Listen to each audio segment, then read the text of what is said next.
Well, we waited patiently for a day to get the final coat of clear on some of these parts, and basically the big one is the fairing, the bikini fairing for this bike.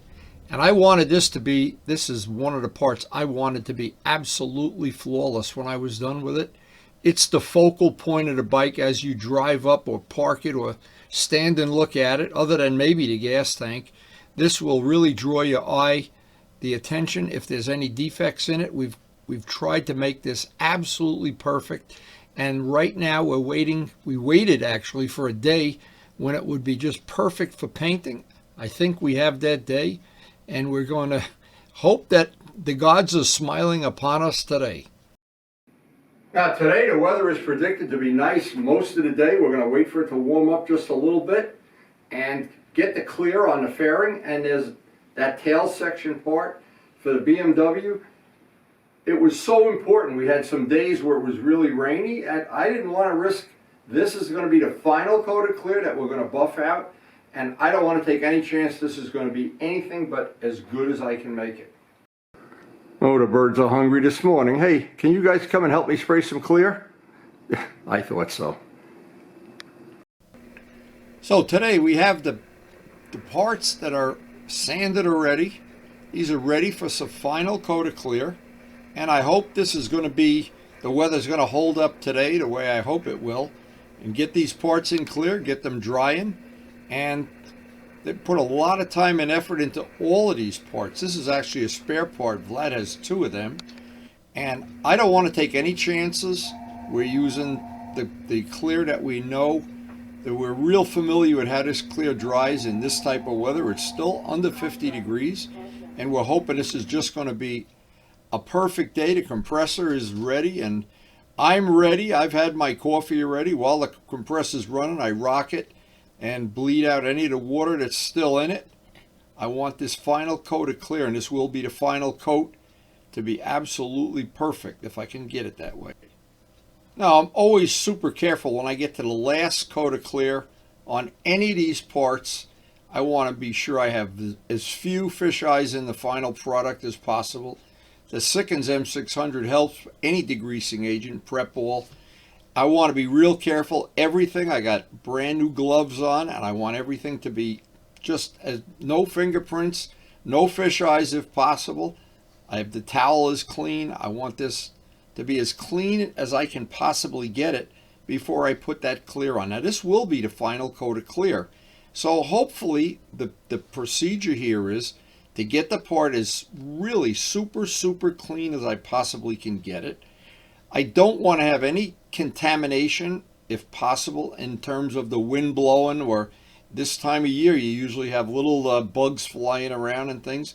So by doing this nice and early in the morning, I've kind of minimized the fact that I can keep the part as clean as possible all through the process where I'm spraying the clear. And on the final coat, I'm really going to be fussy and try to get this to lay down just perfectly if I possibly can. I'm mixing up the clear. It's a 4-to-1 mix. Almost all of the modern urethane clears are 4-to-1. The Gavco is a good one. It's not the most expensive and it's not the cheapest, but it always is easy to do the final, what I call the final finish on any part. Now, with this material, it's really nice if we have a day that the wind isn't blowing. Of course, obviously less dust tends to blow into the part, and I don't have that to deal with in the final part. But whenever I'm doing this, I want to mix it good. I want to seal the cap. There's a couple little do's and don'ts. I'm using between 25 and 40 psi depending on the temperature. Right now it's about 45 degrees outside, and there's no wind right now, but the wind I know is coming. So I'm trying to get a nice early start, have an extra cup of coffee, always seal the top. We don't have it dripping and drooling, and we're almost ready to spray. Now, technique I use, I spray the gun in midair, and while it's spraying, work it out onto the part. And I'll put a lot of this in fast forward because otherwise this turns into a 2-hour video. And then spray the part, and a lot of light coats. The whole The whole thing I like to accomplish is to have it spraying like a big airbrush, very low air pressure, 25 to 40 pounds depending on the temperature. It's about 45 degrees right here. I want to have as many thin coats as I can get on this. And if I can let it dry a few minutes in between coats, go have a cup of coffee or just let it sit out in the sun. It's bright sun today, so this paint should lay down just perfect by the end of the day. And at the end, I'll candle it, look for any dry spots, any overspray. And when I'm happy that I've got it, put it out in the bright sun, let it sit there for 4 or 5 minutes. But one thing I never do in hot weather is let it dry out in the hot sun. Sometimes you have bubbling in hot weather. Now, anytime I know I'm going to be shooting what I hope is the final coat of clear, I have a couple of little weather things. I'd like it to be sunny because I use the sun to candle the paint and look for the reflection of dry spots. I like to have an area I can set it down so I can paint areas.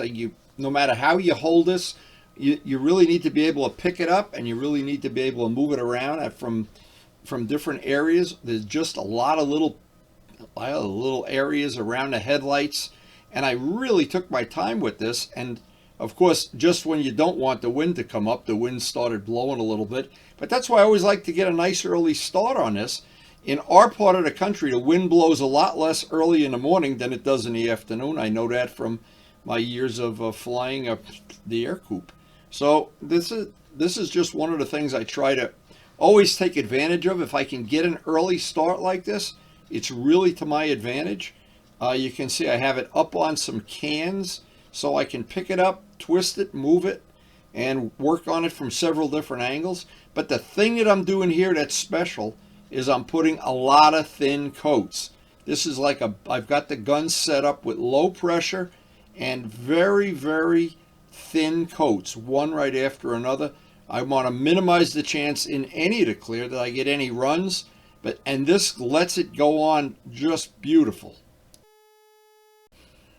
And have a nice cup of coffee in between coats. Usually I like to let it sit a good half hour, 45 minutes in between coats. And don't rush it. That's one way to hopefully, potentially avoid runs, is not to be in a rush to do this. It takes a long time to do it. So after a nice coffee break, I got the second coat on that license plate holding part. That's a very, very complex, and according to Vlad, that's a very, very expensive part. And this is his spare. We've done 2 of these. This is the spare one. So having a spare part for a bike like this, that's a collector bike, there's only 200 of them, it's really to your advantage, and we want to get them all nice and just as good as we can make it, as nice and shiny in that final coat of clear. And the day is playing out great as far as the sun goes. There's no cloud cover, so you really can use the sun to your advantage when you're painting. Now, any of these carbon fiber parts, because they're super expensive, this part's over $4,000. According to Vlad, I don't know if maybe he's not right, I don't know. But anyway, it's beside the point. It's expensive no matter how you do it. Even if you make the part, the material's expensive. Anyway, I really wanted to make this because this is one of the focal parts of the motorcycle. I was really fussy about getting this final coat of clear on. This is going to sit now in the garage for a day or two, and it's about 45 to 50 degrees before this day is going to end. And I wanted that last coat of clear to lay down. It'll make the wet sanding and buffing it apart, the final buffing, that much easier. But it's always to your advantage to put the part away. It dries in the garage minimum 1 day, maybe 2 days. It outgasses. When you can't smell the paint, it's done outgassing. You can just smell the paint for the first day. I wouldn't want to bring that in a house, but it's going to be cool, so it may need an extra day out in the garage. I don't really know. But if I can leave the part in the sun, the thing not to do is leave it in the sun so long that you get a bubble in the paint, and that can happen when the temperature is really high. So all the parts so far that we did today, they're sitting out in the garage, and we have a lot more parts to work on. We have 3 separate restorations in the shop at this time. And all of these parts are going to need to be done. Well, this was a really productive day. We took advantage of a really nice day that we were able to paint. We've been pretty good about spacing these in, but we have, while that's drying, now I have to start making some plans. While that's drying, we have a lot of other parts. I could be sanding if it's a bad day. We're always subject to the weather. But today, we used up the rainy day to do sanding, and we used the daylight today to shoot clear. It's a win-win.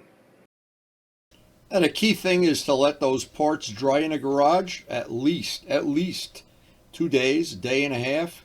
In warmer weather, it would be 1 day, but it's still cool. And before I even bring them in the house, then I'll set them up by a heating vent for a day or two. In the meantime, I'll work on some of the other projects, the Buell and the Moto Guzzi that we're in the middle of restoring right now.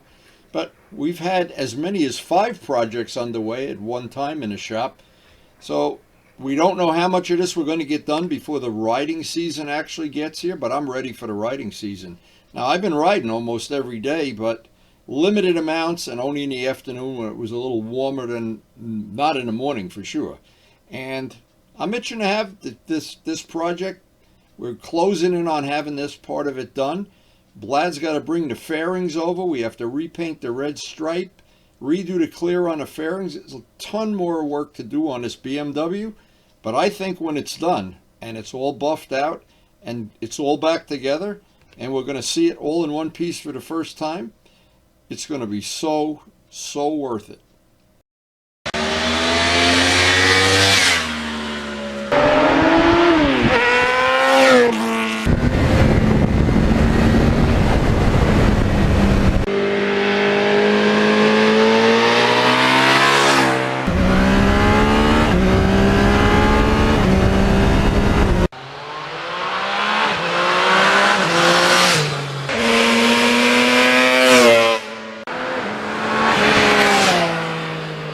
And thanks so much for watching.